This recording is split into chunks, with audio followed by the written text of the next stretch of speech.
నమస్తే, welcome to our channel. YCP అధినేత YS Jaganmohan Reddy sudden గా ప్రెస్ మీట్ ఎందుకు పెట్టారు? మరో పక్క చూసుకున్నట్లయితే విజయసాయిరెడ్డి ఈడీ విచారణ కొనసాగుతుంది. ఈడీ విచారణ కొనసాగుతున్న సమయంలో కూడా కొందరు కొన్ని ప్రశ్నలు అయితే లేవనెత్తుతున్నారు. అక్రమాస్తుల కేసులో ఈడీ ఇప్పటికీ కూడా ఒక క్లీన్ చీట్ ఇవ్వలేకపోయింది. మరి ఇప్పటికైనా ఈ కేసు అయినా ఒక కొలిక్కి వస్తుందా? మరి మొత్తానికి అటు ప్రెస్ మీట్ ను కానివ్వండి, ఇటు ఈడీ విచారణ కానివ్వండి, అసలు ఏం జరుగుతుంది తెలుసుకునే ప్రయత్నం చేద్దాం.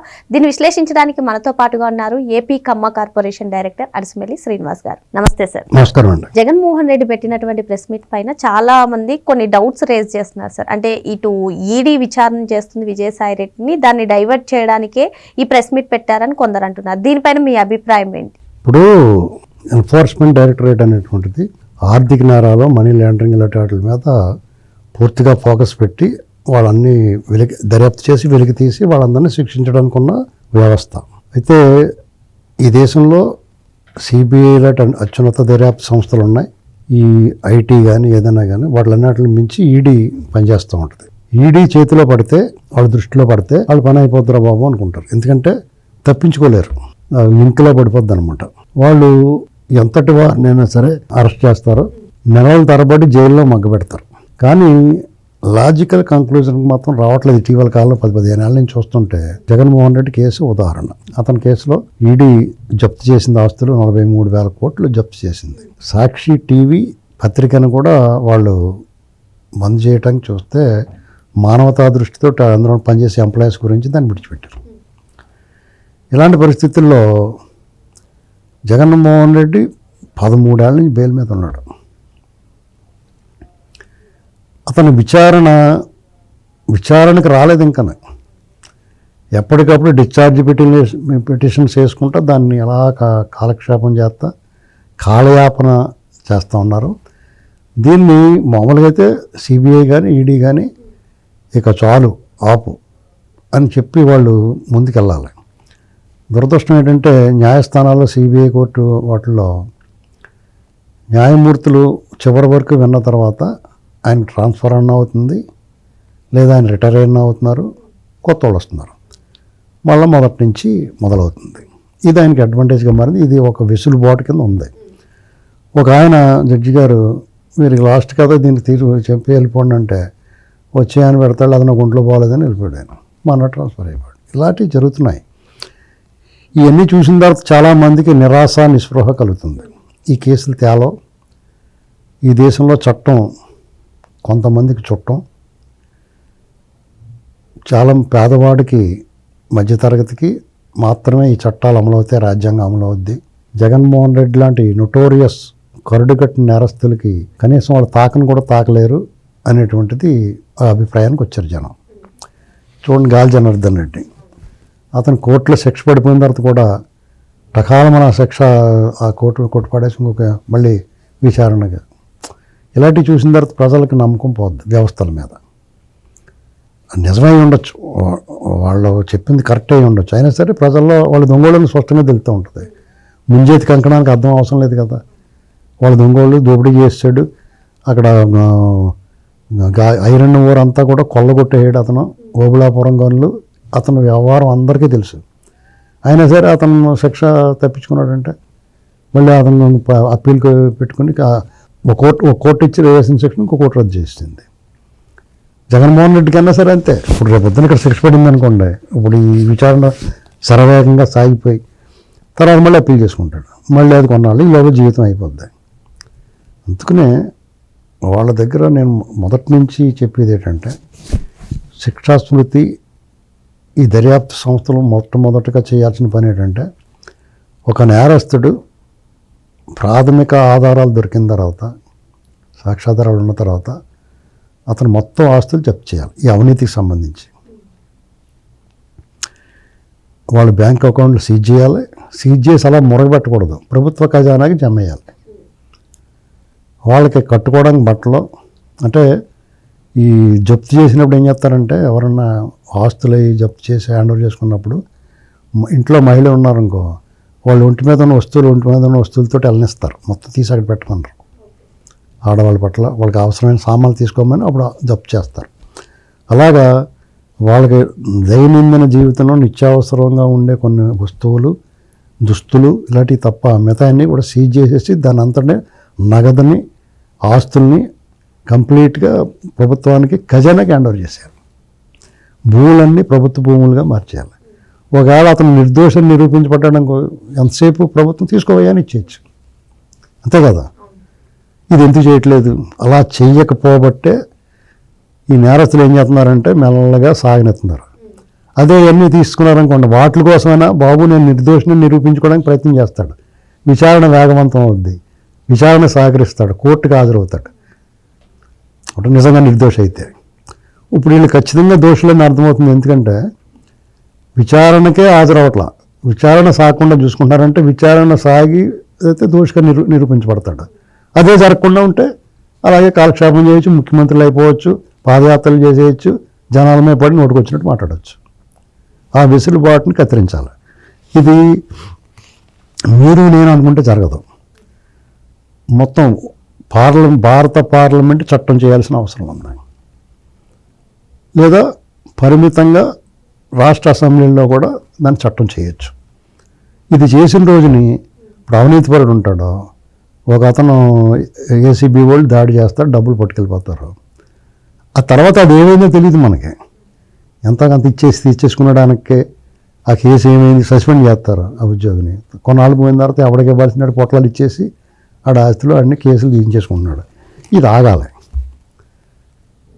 ఇప్పుడు ఈడీ విచారణ చేస్తుంది ఈ మద్యం ముడుపులకు సంబంధించి విజయసాయిరెడ్డిని. ఇతను సాక్షిగా వెళ్తున్నాడా లేకపోతే విజిల్ బ్లోయర్? అతను చెప్పుకున్నాడు బయటకు వచ్చి విజిల్ బ్లోయర్ నన్ను. విజిల్ బ్లోయర్ నువ్వు ఎలా నిర్ధారణ చేస్తావు? మీ ఇంట్లో జరిగిన సమావేశాన్ని నీ నోటితో నువ్వే చెప్పావు, వాళ్ళకి రుణ సహాయం ఆర్థిక సహాయం అందించావు, అప్పిచ్చారు కదా, చేయండిరా బాగా చేయండి దుబ్బేయండి అని. మరి ఇలాంటివన్నీ చేసిన తర్వాత నువ్వు నాకేం తెలియదండి వాళ్ళే చేశారండి అని ఎలా చెప్తావు? కాబట్టి అతన్ని కూడా పూర్తిగా విశ్వసించలేము. అతనిలో అప్రూవర్గా మారటానికి చూస్తున్నట్టు తెలుస్తుంది. అప్రూవర్గా మారి ఇదంతా మేం కాదండి బాబు, అంతా అతనేనండి జగనేనండి బాబు అని చెప్పు. అలా చెప్పడానికి నీకు భయం. బాత్రూముల్లోకి వెళ్ళడానికి భయం వేస్తుంది, చెంబెట్టుకెళ్ళిన రోడ్డు మీదకి వెళ్ళాలన్నా భయం వేస్తుంది. ఇలాంటి పరిస్థితులు అది ఎందుకంటే జగన్మోహన్ రెడ్డి మిగతా వాళ్ళలాగా నా గురించి చెడ్డగా చెప్పాడు లేకపోతే నాకు వ్యతిరేకంగా సాక్ష్యం చెప్పాడు అని చెప్పేసి చేతులు పిసుకుంటా ఏం కూర్చోడు. వెంటనే రిజర్వేషన్ లేకపోయినా పర్లేదా పైకి పంపించండి అంటాడు. ఏ అనుమానం లేదు. సొంత బాబాయిని ముక్కల కింద కొట్టించేసాడు విజయసాయిరెడ్డి. అంతా ఆ భయం అయితే పెట్టాడు అతను వ్యతిరేకంగా సాక్ష్యం చెప్పాలంటే కూడా దర్యాప్తు సంస్థలకు అరెస్ట్ చేయడానికి కింద మీద తడిపేసుకున్నారు. అవినాష్ రెడ్డిని అరెస్ట్ చేయలేకపోయారు. కాబట్టి మనం ఈ దర్యాప్తు సంస్థలని ఈ వ్యవస్థలను నమ్ముకుని ఏదో దోషులకు శిక్ష పడద్దని మనం ఎక్కువ ఆశ పెట్టుకోకుండా ఉంటే నిరాశ పడకుండా ఉంటాం. అదేమైనా లక్కీగా పడింది అనుకో, లాటరీ తేలిందిరా బాబు అనుకోవచ్చు. అంటే ప్రజాస్వామ్యంలో న్యాయం జరగటం అనేటువంటిది లాటరీ అయింది.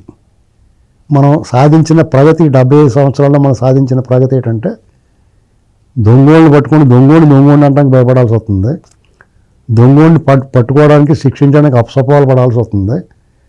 వాళ్ళకి శిక్ష పడితే లాటరీ తగిలినట్టు అనిపిస్తుంది. ఇది మారాలి. ఇది మారినంత వరకు ఈ వ్యత్యాసాలు, ఈ వివక్షలో, ఈ దాడులు, దుర్మార్గాలు, అరాచకం, రాజకీయంలో అరాచకం అన్నీ తప్పదు. ఎవడన్నా మంచోడు ఉండి రాష్ట్రాన్ని అభివృద్ధి చేద్దాం లేదంటే పిల్లల భవిష్యత్తు చూద్దాం అని ఏదో కొంచెం మంచిగా చేద్దాం అనుకుంటారు చంద్రబాబు గారు లాంటి వాళ్ళు. వాళ్ళకేమో అష్ట కష్టాలు, వాళ్ళ కులం దగ్గర నుంచి మొదలెట్టి వాళ్ళ రూపురేఖ లావణ్యాల మీద, వాళ్ళ కుటుంబాల మీద విపరీతమైన దాడి చేస్తారు. వాళ్ళని ప్రజలు కూడా ఒకసారి ఓడించి ఇంట్లో కూర్చోబెడతారు. ఇప్పుడు తిని కుట్లు మొన్నేసుకుంటారు, ఎవడు పోయి ఎవడు తవ్వుకుంటూ ఉంటారు. ఇవన్నీ జరగకూడదంటే బలవంతంగా అయినా సరే కొన్ని అమలు చేయాలి. సార్, మీరు చెప్తున్నట్టుగానే ప్రస్తుతమైనటువంటి ఆందోళనకర పరిస్థితుల్లో దేశ అత్యున్నత న్యాయస్థానమే అసలు ప్రజాప్రతినిధులపైన 30 రోజులు కనుక కేసులు ఉన్నట్లయితే వాళ్ళని పదవి తీసేసి అప్పుడు నిరూపించుకున్నట్లయితే మళ్ళీ వాళ్ళు కొనసాగుతారని చెప్పారు. కానీ ఇప్పటికీ కూడా బెయిల్ పైన బయట ఉంటున్నారు కదా అందరూ. మరి వాళ్ళు ఎప్పుడు ఇటువంటి పరిస్థితులు మారే అవకాశాలు ఉన్నాయని? ఏమి మారవండి. ఇప్పుడు ఇక్కడ ఏమవుద్దంటే అత్యున్నత న్యాయస్థానాల్లో వేరే గ్రహం నుంచి ఎవరు రారు కదా, ఇక్కడి నుంచే కదా వెళ్తారంతా.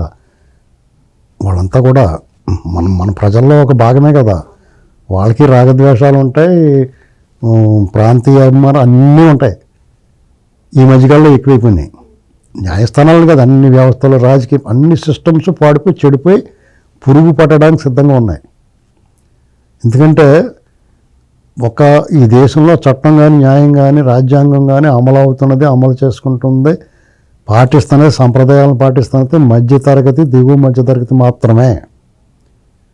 అత్యున్నత స్థాయిలో ఉన్నవాళ్ళు, ఆర్థికంగా బలపడిన వాళ్ళకి ఏమీ చేయలేవు. వాళ్ళ దగ్గర మనిషిని నడిపించే ఇంధనం, ధనం ఉంది. దాంతో ఏ సిస్టమ్ అయినా వాళ్ళు కొనుక్కోగలుగుతున్నారు, వాళ్ళకు అనుకూలంగా తెచ్చుకోగలుగుతున్నారు. ఇది మన కళ్ళ ముందు కనిపిస్తుంది. ఇక్కడ కొంతమంది మరి శిక్ష పడింది కదా, వాళ్ళు తప్పించుకోలేకపోయారు కదా అంటే వాళ్ళ వ్యక్తిగత కారణాలు, కొన్ని శిక్షలు ఎవరన్నా కొన్నేరు చేస్తే, ఎవరికన్నా పాలకులకు నచ్చని పని చేస్తే వాళ్ళు మాత్రం లోపల పోతారు. ఇక్కడ మళ్ళీ ఇంకోటి ఉంటుంది. ఇదంతా వన్ సైడ్గా మనం మాట్లాడడం లేకుండా అప్పుడప్పుడు తప్పు చేసిన శిక్షలు పడుతూ ఉంటాయి. జోగి రమేష్ ఇలాంటి వాళ్ళు జైల్లో పెడుతూ ఉంటారు. అంటే మీకు పూర్తిగా దీన్ని వన్ సైడ్ కట్టడం లేకుండా బెనిఫిట్ ఆఫ్ డౌట్ వచ్చేలా చేస్తూ ఉంటారు.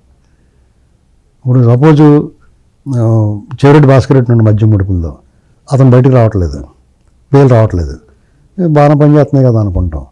మరి ఇక్కడ వీళ్ళు బాలాజీ గోవిందప్ప, కృష్ణమోహన్ రెడ్డికి బెయిల్ పండగ అని వదిలేశారు. ఇంకొకటి ఏం చేసింది, అదే తప్పది, బెయిల్ రద్దు చేసింది. వాళ్ళు ఏం చేశారు, సుప్రీంకోర్టుకి వెళ్ళారు. సుప్రీంకోర్టు ఏమంది, హైకోర్టు ఇచ్చిన తీర్పు కరెక్టే, కానీ వీళ్ళని అరెస్ట్ చేయకండి అప్పుడని అంటారు. మరి దీనికి ఏం చెప్పాలి? అక్కడ ఏముందో తెలియదు. దీన్ని న్యాయ నిపుణులు బయటకు వచ్చి ఈ సిస్టమ్ ఎలాగ ఉంటుందా బాబు, అందరికీ లా తెలియదు కదా, అందరూ చదువుకోరు కదా, అలా ఇప్పుడు ఇలా చెప్పిన వాళ్ళని ఏమనకూడదని కూడా తెలియదు కొంతమందికి. మరి ఇలాంటప్పుడు దాన్ని ఏం చేయాలి? న్యాయ నిపుణులు బయటకు వచ్చి ఎప్పటికప్పుడు మీటింగ్ పెట్టి చెప్పాలి ప్రజలకి. లేదంటే ప్రజలు అమాయకంగా ఇదేంటి ఇలా జరుగుతుంది, జగన్మోహన్ రెడ్డిని గట్ట ఏం చేయరు గోల్సిళ్ళు అచ్చోసి వదిలేసినట్టున్నారు, ఈ దేశంలో దత్తపుత్రుడేమో దేశానికి, అతను దొంగతనాలకి, దోపిడీకి, అన్నిటికి బ్రాండ్ అంబాసిడర్గా ఉండి నువ్వు మాత్రం తీసుకోవా చూడు, మనల్ని వదిలేస్తుంటారు ఒకసారి క్యూ పక్క తప్పి మీరు ఎలాంటి పర్లేదని, అలాగే ఇతను వదిలేసారేమో ఈ దొంగతనం చేసుకోమని. ఇది చాలా డిస్గస్టింగ్. చాలామంది చాలా వర్రీ అయిపోతున్నారు. ఇతను ఎలా బయటది ఇంటికి వదిలేస్తున్నారు. పైగా ఇప్పుడు ఇక్కడ కొంతమంది వెసులుబాటు, కొంతమంది సపోర్ట్, మద్దతు వాళ్ళు అతను బయట తిరుగుతూ ఉండొచ్చు, అతనికి సహాయం అందుతూ ఉండొచ్చు. ఇక్కడ ఎంత దారుణం అంటే, నీకో నాకో చిన్న సమస్య వచ్చింది, ఏదో పోలీస్ స్టేషన్కి వెళ్ళాం, మనం అవడం పట్టుకుని రికమెండేషన్ చేయించుకొని, బాబు మా వాడిని ఏం చేయకయా బాబు, కొంచెం అతను చూసుకుని అతను వదిలిపెట్టి అన్నాడు అనుకో, మనకు తెలిసిన ఎవడో రికమెండేషన్ చేసాడు అనుకో, ఆ పోలీస్ అధికారి మనల్ని సరే అలవా నీకు మనం మీ వాడు ఎవడో చెప్పి వెళ్ళిపో అన్నాడు అనుకో, వెళ్ళిపోతే మనం తల ఉంచుకుని దండం పెట్టి వచ్చేయాలి మామూలుగా. అలా రాకుండా తగనా కొడక అన్నాం అనుకోండి, అలా చేయి చూపించి విక్రించినట్టు అండి. ఇప్పుడు అతని పరిస్థితి ఏంటి, ఎవడో చాలా పెద్దోడు చెప్పాడు, ఇక్కడేమో వదిలేసినోడేమో విక్రిస్తున్నాడు, అతను ఏం చేయాలి? అలాంటి పరిస్థితిలో ఉన్నారు, సిస్టమ్ అంతా అలాంటి పరిస్థితిలో ఉంది. ఇతను బయటకు వచ్చి విక్రిస్తున్నాడు, చట్టాన్ని, రాజ్యాంగాన్ని, రూల్ ఆఫ్ లాని, సిస్టమ్ని సవాల్ చేస్తున్నాడు, అతను ప్రజలను భయాందోళన గురి చేస్తున్నాడు. ఇది జనాలకి నచ్చట్లేదు. ఆ ఎఫెక్ట్ ఎవరి మీద పడుతుంది? పాలకుల మీద పడుతుంది. ఇప్పుడున్న పాలకులు వీళ్ళకి అతను కంట్రోల్ చేయలేకపోతున్నారని పోలీసుల్ని, సిస్టమ్ని, వ్యవస్థల్ని మనం నిందిస్తున్నాం. అంటే ఒక్కడి వల్ల ఇంతమందికి ఇబ్బంది వస్తుంది. ఆ ఒక్కడిని మూసేస్తే గొడవ ఉండదు కదా, అతనికి సంబంధించిన వాళ్ళందరినీ. అదేమో వాళ్ళకి తెలియట్లా. చేత నేను ఎవరిని నిందించట్లేదు, సిస్టమ్ అలాగ ఆశ పెడుతున్నారు. అలా మారిపోయిన పరిస్థితులు. దీన్ని ప్రక్షాళన చేయాలంటే మరో ప్రపంచమే. ఇదంతా కూడా చాలా ఇబ్బందిగా ఉంది. ఇదంతా ఏమైనా కానీ ప్రకృతి అప్పుడప్పుడు ప్రకోపిస్తుంది. ఈ అన్యాయాలని, దుర్మార్గాల్ని సహించలేక మనం కనపడిన శక్తి ఏదో ఉంటుంది, డెఫినెట్ నమ్మాలి మనం, ఇంక తప్పదు. అదే వీళ్ళందరినీ కూడా చూడవాలి. అంతే తప్ప ఈ చట్టము, న్యాయము వాళ్ళు శిక్షిస్తాయని మనం ఎక్కువ ఆశలు పెట్టుకుంటే నిరాశ చెందుతాం. ఈడీ ఏమన్నాయి, సిబిఐ ఏమన్నాయి, ఏదైనా కానివ్వండి, వాళ్ళ కోపం వస్తే పాలకులకి అప్పుడు వాళ్ళకి అనుగుణంగా పనిచేసి చేస్తారు. ఇప్పుడు చూడండి, రాష్ట్రంలో జరిగిన అన్యాయాలు, దుర్మార్గాలు అందరికీ సమానంగా శిక్ష పడతలేదు. కొంతమంది నోటీస్ ఇచ్చి వదిలేస్తున్నారు, కొంతమంది లోపల జైల్లో మగ్గుతున్నారు, కొంతమంది బయటకు వచ్చి విక్రిస్తున్నారు. ఇది వాస్తవ పరిస్థితి. దీని మీద మనం ఎవరిని సమర్థించలేము, ఎవరిని విమర్శించలేని పరిస్థితిలో ఉంది. పోనీ చెప్తే వింటలేదు, కొంతమంది కొడితే ఎడుతున్నారు, మనం తీవ్రంగా విమర్శిస్తే మన మీద ఎడుతున్నారు, అసలు సమస్య వదిలేసి మనమే పడుతున్నారు. ఏమైనా ఆంధ్రప్రదేశ్కి సర్లే ఎవడ బతకాలంటే మన బతుకు మనం బతుకుతాను వాడు అలా పోతే మనకెందుకని బయటకు అలాగా జరుగుతుంటే తలుపులు వేసి పడుకుంటారు కొంతమంది. అలా ఉండాల్సిన పరిస్థితి వచ్చింది ఆంధ్రప్రదేశ్లో.